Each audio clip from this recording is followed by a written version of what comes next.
Le président de la République du Tchad, Mahamat Idriss Déby Itno, est arrivé à Riyad en Arabie Saoudite pour participer à un sommet arabo-islamique sur invitation du roi Salman. À son arrivée à l'aéroport King Khaled, il a été accueilli par des officiels saoudiens, dont le vice-gouverneur de Riyad, ainsi que par l'ambassadeur du Tchad en Arabie Saoudite et d'autres diplomates.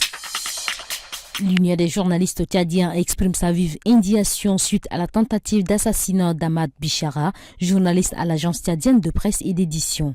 Dans un communiqué du 10 novembre, l'UJT demande à l'État de garantir la protection des journalistes. Ahmad Bishara a été visé par un tir d'un individu qui a échoué à le toucher mortellement. Bien que le présumé agresseur soit en garde à vue, l'UJT s'inquiète de l'issue des investigations, craignant qu'elle ne mène à aucune poursuite. L'Union exige une sécurité maximale pour les journalistes afin qu'ils puissent informer sans crainte. Elle se réserve également le droit de porter plainte pour obtenir réparation des préjudices subis par Ahmad Bishara.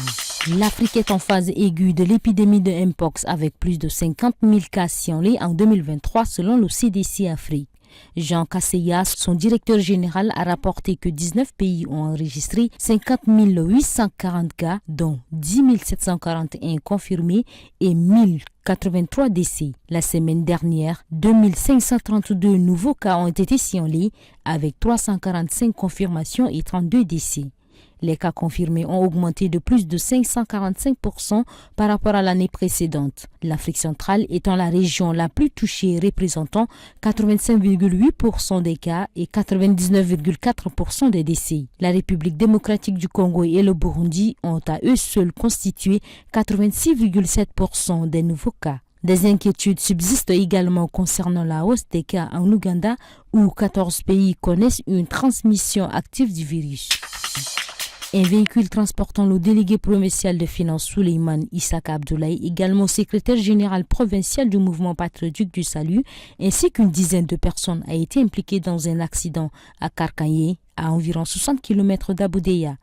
Les passagers revenaient d'une mission de Mongo dans le Guéra en direction d'Amtiman. L'accident, survenu le samedi 9 novembre 2024, a fait 9 blessés, tous évacués par ambulance vers l'hôpital d'Aboudeya où ils reçoivent des soins. Une victime a finalement succombé suite à ses blessures à l'hôpital d'Aboudeya.